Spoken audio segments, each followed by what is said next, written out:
Hola, muy buenas a todos, muy buenas a todas. Aquí tenemos un nuevo vídeo, otro esta vez dedicado también a la historia de España contemporánea, en concreto entre finales del XIX y principios del siglo XX, o para ser más concreto, entre 1874 y 1923. Un vídeo que corresponde a uno de los apartados del tema 5 y que en este caso, pues, cuyas preguntas se harán a partir de la información que tenéis a continuación.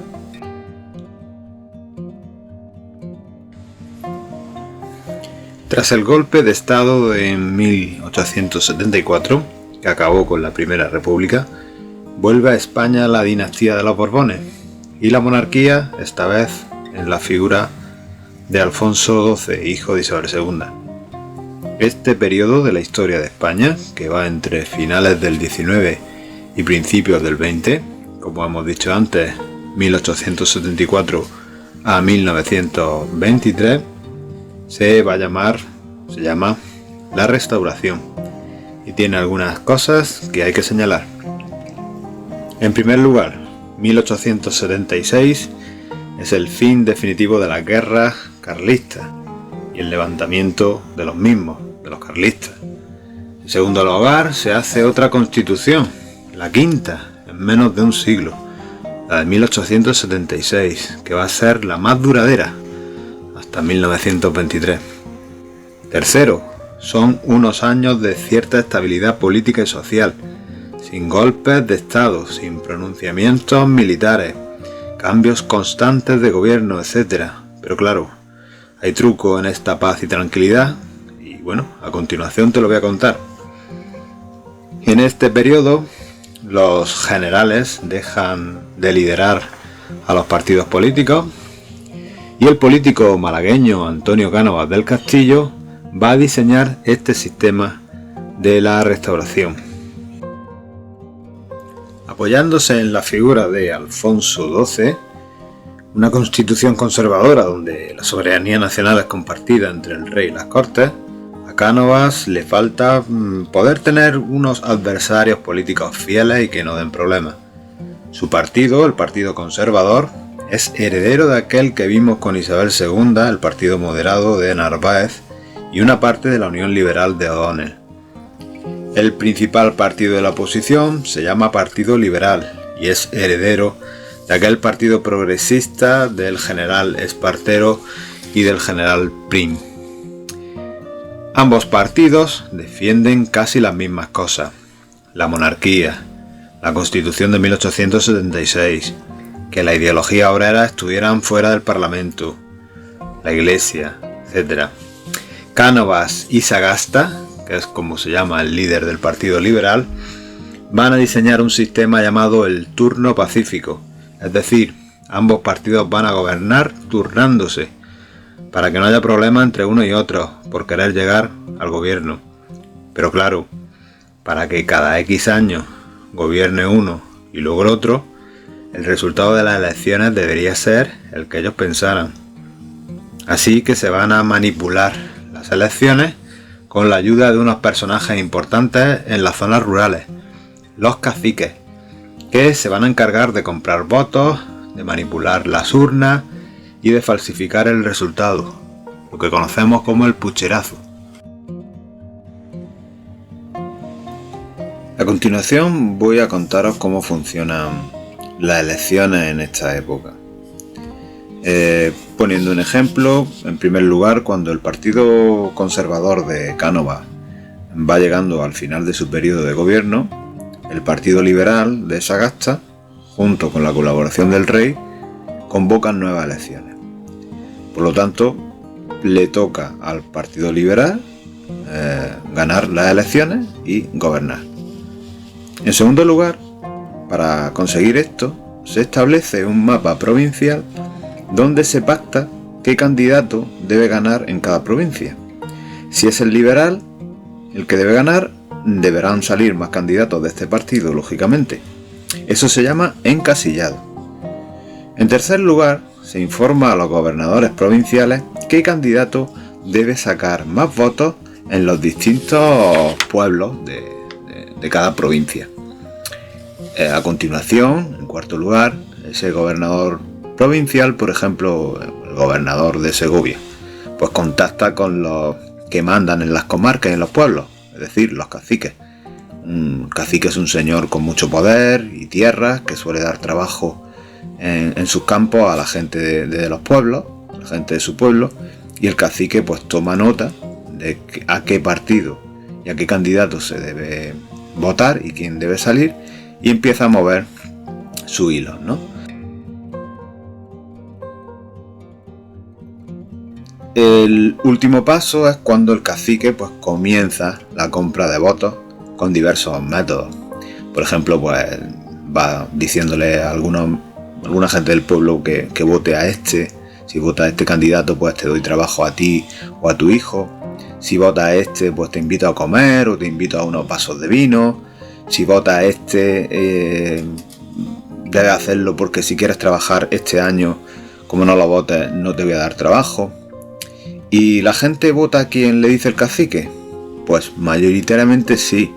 Tened en cuenta que hay mucha gente analfabeta que no sabe ni qué partido hay, ni qué candidatos son, apenas saben nada de la política que se cuece en la capital, en Madrid, y bueno, y lo que le interesa es poder comer, tener trabajo y poder darle de comer a su familia. En el caso de que fallara este plan, en algunos sitios, hay otros métodos para asegurarse que el día de las elecciones se vote a quien quiere el cacique o a quien le han dicho que tiene que salir. Por ejemplo, pues darle la papeleta a alguien y que el cacique diga, venga, toma esta papeleta y vota que yo te vea a la papeleta que te he dado. Vale, sale fuego de repente de la urna, vamos a llevarla a un lugar seguro, entre comillas, ¿no? Y en ese momento que se la llevan a un lugar seguro, pues la manipulan. Vamos a contar las papeletas en esta habitación.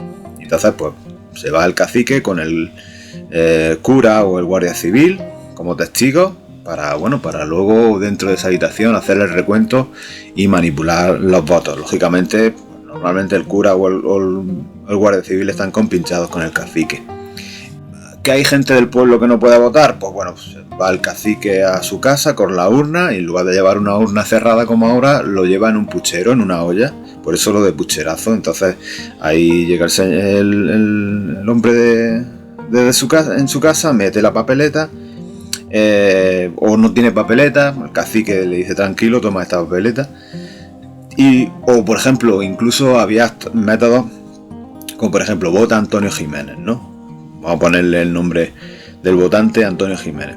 Antonio Jiménez lleva muerto 3 años, pero como no hay una identificación de quién es quién, pues puede ser que ese Antonio Jiménez, que lleva muerto 3 años, deposite el voto con la identidad o bajo la identidad de otra persona contratada por el cacique. A eso se le llamaba la votación de los Lázaros. Y bueno, pues como veis hay diversos métodos para que al final normalmente saliera el candidato que le pedían desde Madrid. Este sistema tuvo una primera prueba de fuego cuando con 27 años, en 1885, muere Alfonso XII.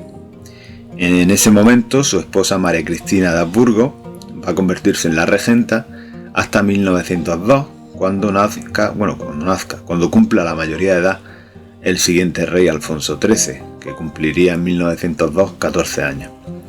Cuando su padre Alfonso XII muere, él estaba todavía en el vientre de su madre, y como Alfonso XII tenía solo hijas, pues había que esperar si ese nacimiento iba a ser de un varón, como al final fue, y había que esperar a la mayoría de edad de Alfonso XIII, que en este caso pues fue en 1902. ¿Y qué pasa con el resto de partidos que no son el Partido Liberal y el Conservador, que son los que siempre gobiernan? Pues tenemos partidos regionalistas, pero que solo son importantes realmente en el País Vasco, como el PNV, o en Cataluña, como la Liga Regionalista, y algún partido minoritario también en Galicia.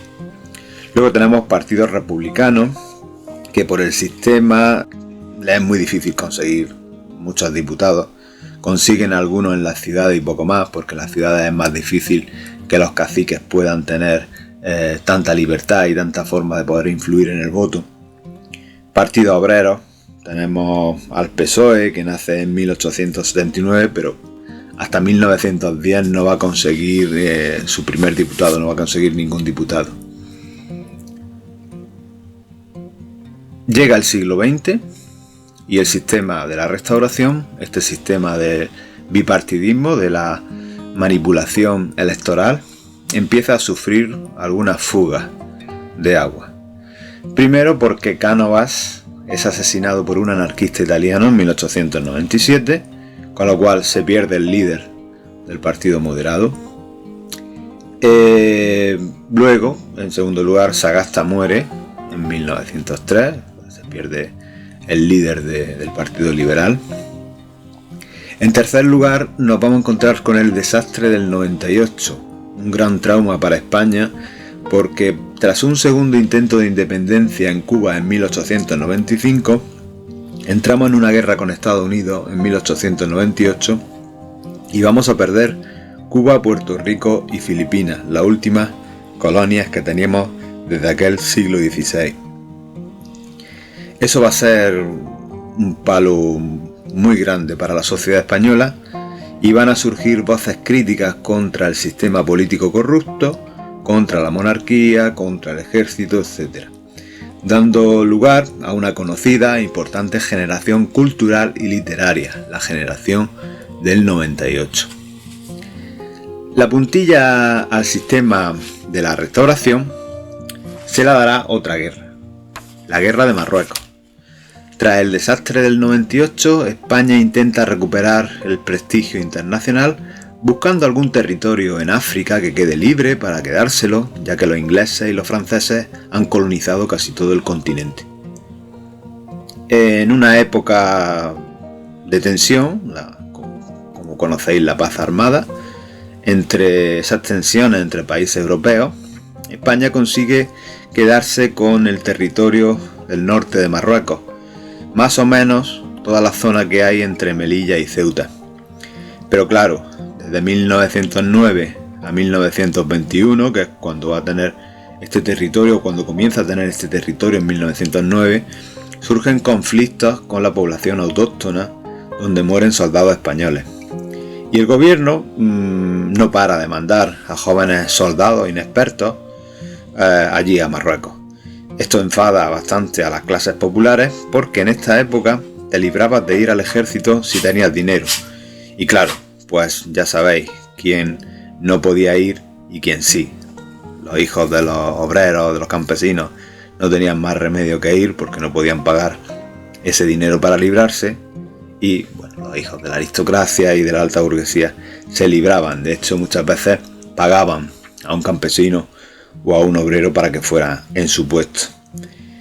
En el verano de 1921 se produce el desastre de Anual, donde más de 10.000 soldados españoles mueren en una emboscada en este territorio del norte marroquí.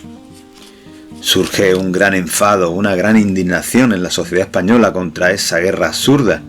El ejército, el rey Alfonso XIII y los políticos van a provocar la ira de la sociedad.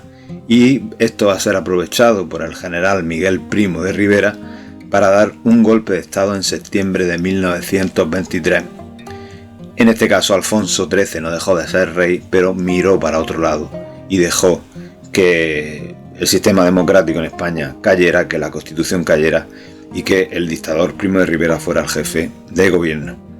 Se acaba así el periodo de la Restauración, comienza una dictadura de 7 años y el rey Alfonso XIII, permitiendo este golpe de estado, va a poner la primera piedra a su tumba política que llegará en 1931.